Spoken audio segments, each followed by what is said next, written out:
اعوذ باللہ من الشیطان الرجیم، بسم اللہ الرحمن الرحیم، السلام علیکم ورحمۃ اللہ وبرکاتہ۔ دوستو، پیش خدمت ہے غربت ختم کرنے کا ایک پاورفل وظیفہ، جلد امیر ہونے کا وظیفہ۔ وظائف تو میں آپ کو ہمیشہ ہی بتاتا رہتا ہوں، میرا ذاتی ایکسپیرینس اس کے بارے میں ایک یہ ہے، جب آپ اپنے حالات کو بدلنا چاہتے ہیں نا، تو ایک چیز اللہ پاک نے آپ کو ایک نعمت دے رکھی ہے، ایک رحمت، ایک بلیسنگ ہے آپ کے اوپر، اور وہ ہے استغفار۔ ایک ایسی چیز، توبہ ایک ایسی چیز جو آپ کسی بھی وقت اللہ سے توبہ مانگ سکتے ہیں، اور اللہ انتظار فرماتا ہے اپنے گناہ گار بندے کی واپسی کا کہ یہ میرے سامنے سرنڈر کر کے توبہ کر لے۔ اب اس کی جو پاورز ہے نا، وہ میں آپ کو اس لیے صرف بتانا چاہ رہا ہوں کیونکہ معاملات وہیں سے درست ہوں گے۔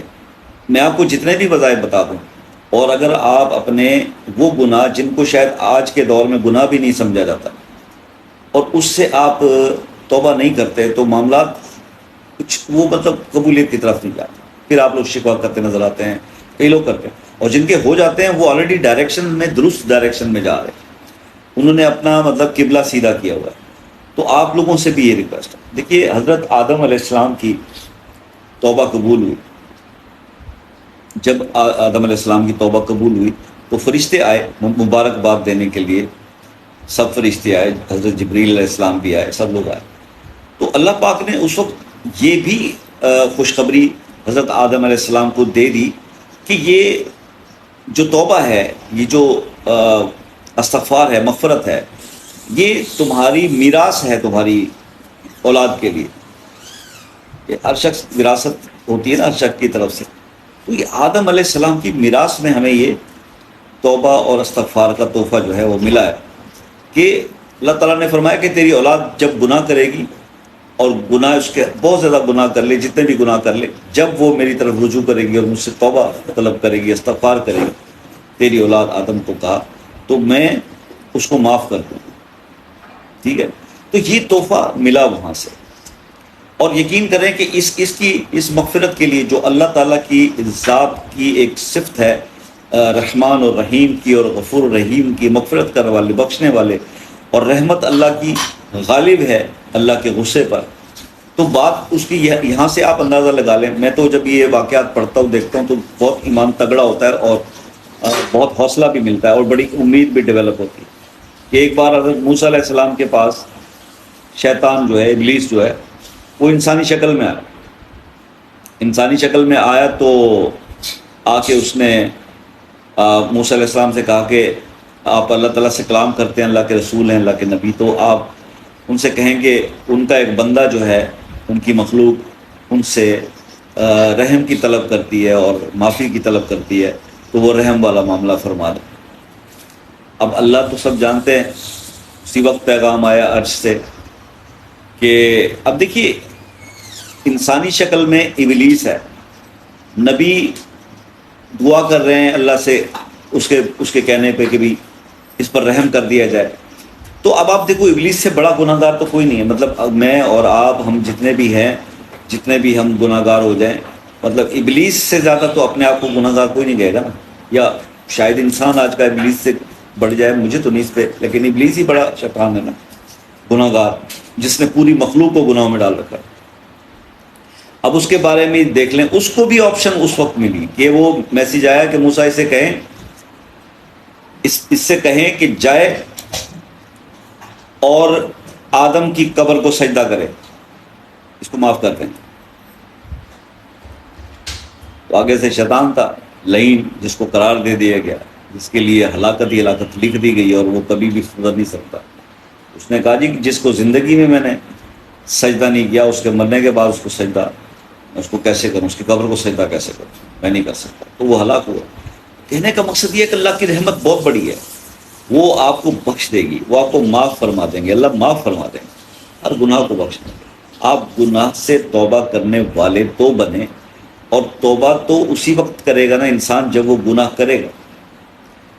تو گناہ ہو گیا، لیکن جس دن اس گناہ کے اوپر کرنے کے بعد ندامت کا سلسلہ شروع ہو گیا نا، تو اس پر بھی آپ کی نیکیاں ہی نیکیاں لکھی جاتی ہیں.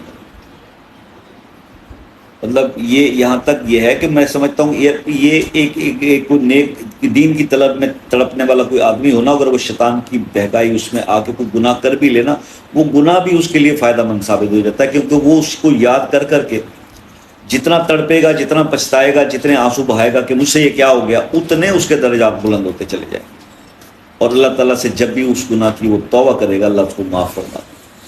تو اس کی بڑی طاقت ہے. اب بات صرف یہ آتی ہے کہ جناب یہاں پر مسائل یہ ہیں کہ ہر آدمی کو اس چیز کی فکر ہے کہ جی میرے مالی حالات ٹھیک ہو جائیں، مجھے پیسہ مل جائے، دولت مل جائے. یہ ہر بندے کی ریکویسٹ آتی ہے، مجھے بارہا آتی ہیں.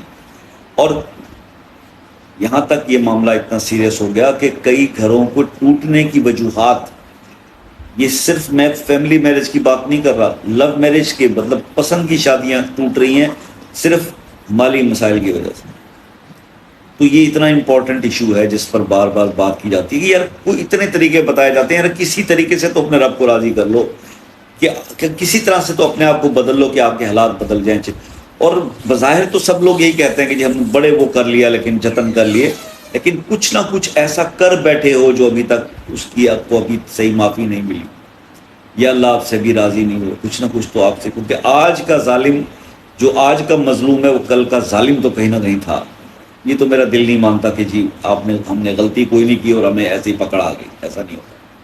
تو بہرحال جناب یہ ایک ایشو ہے، لیکن میں آپ کو ہمیشہ بہتر سے بہتر چیزیں بتلاتا رہتا ہوں. آج ایک عمل آپ کے ساتھ ایسا شیئر کر رہا ہوں جو ایک بزرگ نے ایک صاحب کو بتایا اور انہوں نے اس پہ عمل کیا، اور جب کچھ عرصے کے بعد انہوں نے اس کے حالات دیکھے تو وہ آدمی ارب پتی بن چکا تھا.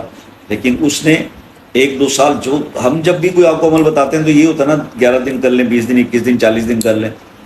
تو وہ بزرگ نے بھی ایسے ہی ان کو بتایا تھا کہ جناب یہ اتنے دن کر لیں. لیکن جب کوئی اللہ کے نیک بندے سے کسی کو کوئی چیز مل جاتی ہے نا، اس کو بڑی اہمیت دیتا ہے، اور بڑے مستقل مزاج لوگ ہوتے ہیں، اور وہی لوگ آگے بڑھ جاتے ہیں. اس شخص نے اس عمل کو بہت عرصہ کیا، اور پھر کہیں جا کے اس کو جب دوبارہ سے پتہ چلا تو وہ آدمی اپنی جو بہت لوئسٹ لیول پہ غریب تھا وہ ارب پتی بن چکا تھا. اس کو آپ کی برکت سے.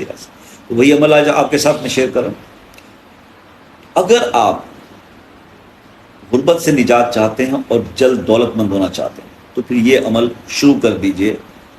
عمل کیا ہے جناب؟ آپ نے یہ کرنا یہ ہے بھائی، پہلا ایک عمل ہے سورہ طلاق کی آیت نمبر 2 اور 3، جو پہلے بھی میں اس کے وظائف آپ کو بتا چکا ہوں. وَمَن يَتَّقِ اللَّهَ يَجْعَل لَّهُ مَخْرَجًا وَيَرْزُقْهُ مِنْ حَيْثُ لَا يَحْتَسِبُ. اس سے آگے بھی وَمَن يَتَوَکَّلْ اللَّهَ فَهُوَ حَسْبُهُ إِنَّ اللَّهَ بَالِغُ أَمْرِهِ قَدْ جَعَلَ اللَّهُ لِكُلِّ شَيْءٍ قَدْرًا تک. یہ آیت آپ نے ہر نماز کے بعد 10 بار پڑھنی ہے، والآخر ایک بار درود شریف، اور عشاء کی نماز کے بعد آپ نے اس کو 300 بار پڑھنا ہے. ایک عمل یہ ہوا.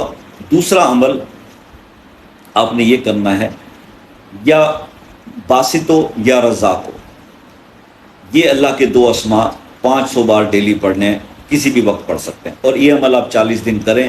آپ اپنے حالات کو آج بھی دیکھ لیں کہاں پہ کھڑے ہیں، 40 دن بعد بھی دیکھ لیجئے گا، اور 40 دن میں اگر آپ کے حالات بہت بہتر ہو جاتے ہیں پھر اس کو آپ لائف ٹائم کریں، اور 40 دن کریں، اور 40 دن کریں، اور کرتے چلے جائیں. اللہ تعالیٰ آپ کو کامیاب کرے. عمل میں نے بتا دیا ہے، فیڈ بیک آپ نے دینا ہے. کچھ پوچھنے کی ضرورت ہے تو واٹس ایپ پہ رابطہ کر لیں. کسی چیز میں پھنسے ہوئے ہیں، کسی مسئلے میں دعا کروانی ہے تو مسئلہ اپنے نام کے ساتھ کمنٹ میں لکھ دیں. باقی یہی ہے کہ جناب عصر کے بعد ٹائم ہوتا ہے واٹس ایپ پہ رابطے کا، اس کا خیال رکھا کریں. دعا میں یاد رکھیے گا. زندگی رہی تو انشاءاللہ نیکسٹ کسی ویڈیو میں پھر آپ سے ملاقات ہوگی. تب تک کے لیے اجازت دیجیے. اللہ حافظ.